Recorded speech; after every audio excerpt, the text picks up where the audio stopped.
Chapter 16. Outwitting the Stars. Mukunda, why don't you get an astrological armlet? Should I, master? I don't believe in astrology. It is never a question of belief. The only scientific attitude one can take on any subject is whether it is true. The law of gravitation worked as efficiently before Newton as after him. The cosmos would be fairly chaotic if its laws could not operate without the sanction of human belief. Charlatans have brought the stellar science to its present state of disrepute. Astrology is too vast, both mathematically and philosophically, to be rightly grasped except by men of profound understanding. If ignoramuses misread the heavens and see there a scroll instead of a script, that is to be expected in this imperfect world. One should not dismiss the wisdom with the wise. All parts of creation are linked together and interchange their influences. The balanced rhythm of the universe is rooted in reciprocity. My guru continued. Man, in his human aspect, has to combat two sets of forces. First, the tumults within his being, caused by the admixture of earth, water, fire, air, and ethereal elements. Second, the outer disintegrating powers of nature. So long as man struggles with his mortality, he is affected by the myriad mutations of heaven and earth. Astrology is the study of man's response to planetary stimuli. The stars have no conscious benevolence or animosity. They merely send forth positive and negative radiations of themselves. These do not help or harm humanity, but offer a lawful channel for the outward operation of cause-effect equilibriums which each man has set into motion in the past. A child is born on that day and at that hour when the celestial rays are in mathematical harmony with his individual karma. His horoscope is a challenging portrait, revealing his unalterable past and its probable future results. But the natal chart can be rightly interpreted only by men of intuitive wisdom. These are few. The message boldly blazoned across the heavens at the moment of birth is not meant to emphasize fate, the result of past good and evil, but to arouse man's will to escape from his universal thraldom. What he has done, he can undo none other than himself, was the instigator of the causes of whatever effects are now prevalent in his life. He can overcome any limitation because he created it by his own actions in the first place, and because he has spiritual resources which are not subject to planetary pressure. Superstitious awe of astrology makes one an automaton, slavishly dependent on mechanical guidance. The wise man defeats his planets, which is to say, his past by transferring his allegiance from the creation to the creator.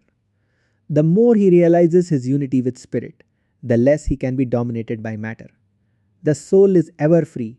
It is deathless because birthless. It cannot be regimented by stars. Man is a soul and has a body. When he properly places his sense of identity, he leaves behind all compulsive patterns. So long as he remains confused in his ordinary state of spiritual amnesia, he will know the subtle fetters of environmental law. God is harmony. The devotee who attunes himself will never perform any action amiss. His activities will be correctly and naturally timed to accord with astrological law. After deep prayer and meditation, he is in touch with his divine consciousness. There is no greater power than that inward protection. Then, dear master, why do you want me to wear an astrological bangle? I ventured this question after a long silence, during which I had tried to assimilate Sri Yukteswar's noble exposition. It is only when a traveler has reached his goal that he is justified in discarding his maps. During the journey, he takes advantage of any convenient shortcut. The ancient rishis discovered many ways to curtail the period of man's exile in delusion. There are certain mechanical features in the law of karma which can be skillfully adjusted by the fingers of wisdom. All human ills arise from some transgression of universal law. The scriptures point out that man must satisfy the laws of nature while not discrediting the divine omnipotence. He should say, Lord, I trust in thee and know thou canst help me, but I too will do my best to undo any wrong I have done, by a number of means, by prayer, by willpower, by yoga meditation, by consultation with saints, By use of astrological bangles, the adverse effects of past wrongs can be minimized or nullified.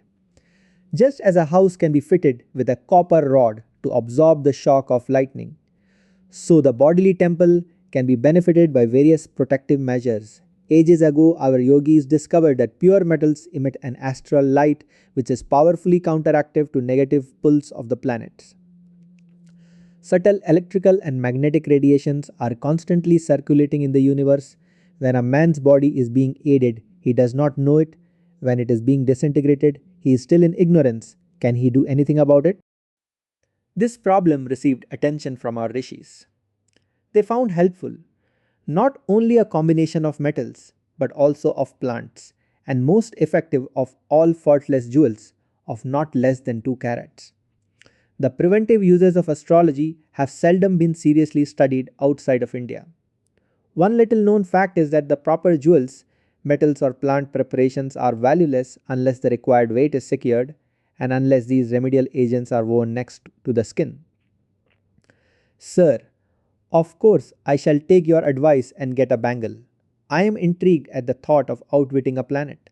For general purposes, I counsel the use of an armlet made of gold, silver, and copper. But for a specific purpose, I want you to get one of silver and lead. Sri Yukteswar added careful directions. Guruji, what specific purpose do you mean? The stars are about to take an unfriendly interest in you, Mukunda. Fear not, you shall be protected. In about a month, your liver will cause you much trouble. The illness is scheduled to last for 6 months, but your use of an astrological armlet will shorten the period to 24 days. I sought out a jeweler the next day and was soon wearing the bangle. My health was excellent. Master's prediction slipped from my mind. He left Serampore to visit Benares 30 days after our conversation. I felt a sudden pain in the region of my liver. The following weeks were a nightmare of excruciating pain. Reluctant to disturb my guru, I thought I would bravely endure my trial alone, but 23 days of torture weakened my resolution. I entrained for Benares. There, Sri Yukteswar greeted me with unusual warmth, but gave me no opportunity to tell him my woes in private. Many devotees visited Master that day, just for a darshan. Ill and neglected, I sat in a corner. It was not until after the evening meal that all guests had departed. My guru summoned me to the octagonal balcony of the house. You must have come about your liver disorder. Sri Yukteswar's gaze was averted. He walked to and fro, occasionally intercepting the moonlight. Let me see, you have been ailing for 24 days, haven't you? Yes, sir. Please do the stomach exercise I have taught you. If you knew the extent of my suffering, Master, you would not ask me to exercise. Nevertheless, I made a feeble attempt to obey him. You say you have pain, I say you have none. How can such contradictions exist? My guru looked at me inquiringly. I was dazed, and then overcome with joyful relief no longer could.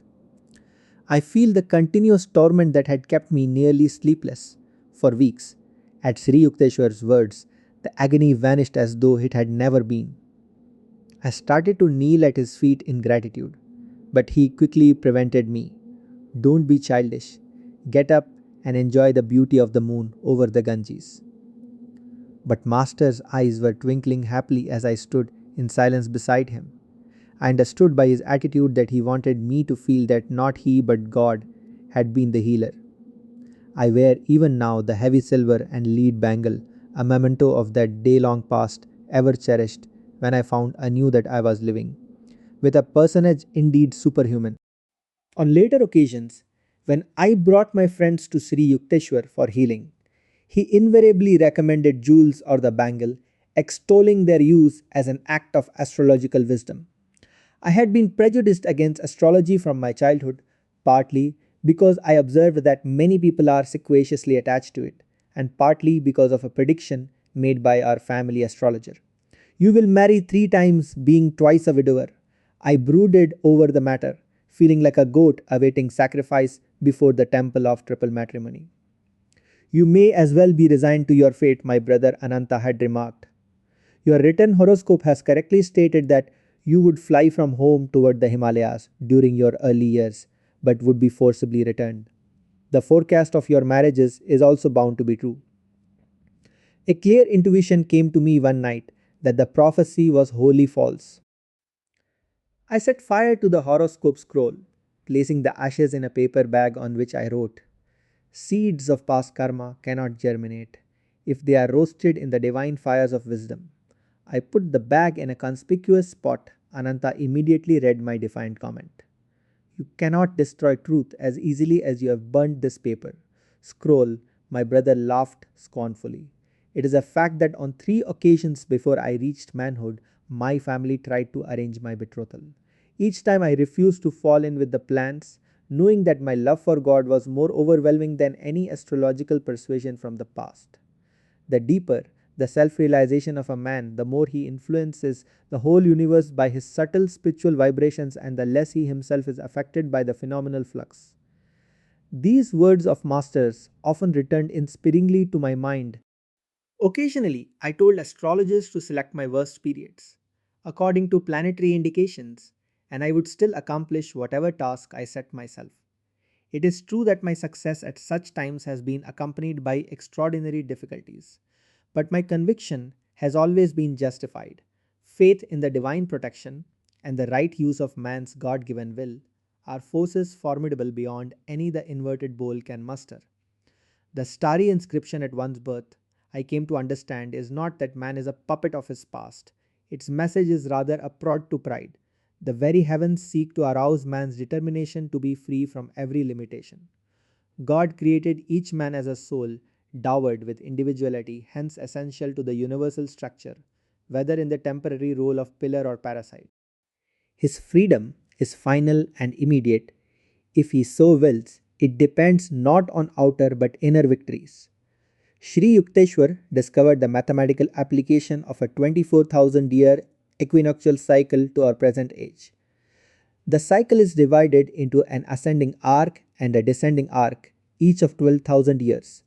Within each arc fall four yugas or ages, called Kali, Dwapara, Treta, and Satya, corresponding to the Greek ideas of iron, bronze, silver, and golden ages. My guru determined by various calculations that the last Kali Yuga or Iron Age of the ascending arc started about AD 500. The Iron Age, 12,000 years in duration, is a span of materialism. It ended about AD 1700. That year ushered in Dwapara Yuga, a 2400-year period of electrical and atomic energy developments, the age of telegraph, radio, airplanes, and other space annihilators. The 3600-year period of Treta Yuga will start in AD 4100. Its age will be marked by common knowledge of telepathic communications and other time annihilators. During the 4800 years of Satya Yuga, final age in an ascending arc, the intelligence of a man will be completely developed. He will work in harmony with the divine plan. A descending arc of 12,000 years, starting with a descending golden age of 4,800 years. Then begins for the world, man gradually sinks into ignorance.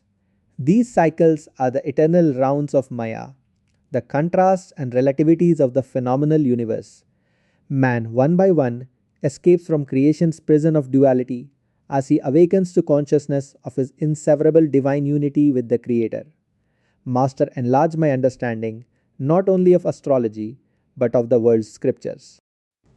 Placing the holy texts on the spotless table of his mind, he was able to dissect them with the scalpel of intuitive reasoning and to separate errors and interpolations of scholars from the truths as originally expressed by the prophets. Fix one's vision on the end of the nose. This inaccurate interpretation of a Bhagavad Gita stanza, widely accepted by Eastern pundits and Western translators, used to arouse Master's droll criticism. "The path of a yogi is singular enough as it is," he remarked. "Why counsel him that he must also make himself cross-eyed? The true meaning of Nasikagram is origin of the nose, not end of the nose. The nose begins at the point between the two eyebrows, the seat of spiritual vision. Because of one Sankhya aphorism, Iswar Ashidha, a lord of creation cannot be deduced, or God is not proved, Many scholars call the whole philosophy atheistical. The verse is not nihilistic, Sri Yukteswar explained. It merely signifies that to the unenlightened man, dependent on his senses, for all final judgments, proof of God must remain unknown and therefore non existent. True Sankhya followers, with unshakable insight born of meditation, understand that the Lord is both existent and knowable. Master expounded the Christian Bible with a beautiful clarity. It was from my Hindu guru, unknown to the roll call of Christian membership, that I learned to perceive the deathless essence of the Bible and to understand the truth in Christ's assertion. Surely, the most thrillingly intransigent ever uttered, heaven and earth shall pass away, but my words shall not pass away. The great masters of India mold their lives by the same godly ideals which animated Jesus. These men are his proclaimed kin. Whosoever shall do the will of my Father which is in heaven, the same is my brother and sister and mother. If ye continue in my word, Christ pointed out, then are ye my disciples indeed, and ye shall know the truth, and the truth shall make you free. Freemen all, lords of themselves, the Yogi Christs of India are part of the immortal fraternity, those who have attained a liberating knowledge of the one Father. The Adam and Eve story is incomprehensible to me. I observed with considerable heat one day in my early struggles with allegory. Why did God punish not only the guilty pair, but also the innocent unborn generations? Master was more amused by my vehemence than my ignorance. Genesis is deeply symbolic and cannot be grasped by a literal interpretation, he explained. Its tree of life is the human body. The spinal cord is like an upturned tree with man's hair as its roots and afferent nerves as branches. The tree of the nervous system bears many enjoyable fruits or sensations of sight, sound, smell, taste, and touch. In these, man may rightfully indulge, but he was forbidden the experience of sex, the apple at the center of the bodily garden. The serpent represents the coiled up spinal energy which stimulates the sex nerves. Adam is reason, and Eve is feeling. When the emotion or Eve consciousness in any human being is overpowered by the sex impulse, his reason or Adam also succumbs. God created the human species by materializing the bodies of man and woman through the force of his will. He endowed the new species with the power to create children in a similar immaculate or divine manner. Because his manifestation in the individualized soul had hitherto been limited to animals, instinct bound and lacking the potentialities of full reason, God made the first human bodies, symbolically called Adam and Eve. To these, for advantageous upward evolution, he transferred the souls or divine essence of two animals. In Adam or man, reason predominated. In Eve or woman, feeling was ascendant. Thus was expressed the duality or polarity which underlies the phenomenal worlds. Reason and feeling remain in a heaven of cooperative joy so long as the human mind is not tricked by the serpentine energy of animal propensities. The human body was therefore not solely a result of evolution from beasts, but was produced by an act of special creation by God. The animal forms were too crude to express full divinity. The human being was uniquely given a tremendous mental capacity, the thousand petal lotus of the brain, as well as acutely awakened occult centers in the spine. God, or the divine consciousness present within the first created pair, counseled them to enjoy all human sensibilities, but not to put their concentration on touch sensations. These were banned in order to avoid the development of the sex organs, which would enmesh humanity in the inferior animal method of propagation. The warning not to revive subconsciously present bestial memories was not heeded. Resuming the way of brute procreation, Adam and Eve fell from the state of heavenly joy natural to the original perfect man. Knowledge of good and evil refers to the cosmic dualistic compulsion. Falling under the sway of Maya through misuse of his feeling and reason, or Eve and Adam consciousness, man relinquishes his right to enter the heavenly garden of divine self sufficiency. The personal responsibility of every human being is to restore his parents or dual nature to a unified harmony or Eden. As Sri Yukteswar ended his discourse, I glanced with new respect at the pages of Genesis. Dear Master, I said, for the first time I feel a proper filial obligation toward Adam and Eve.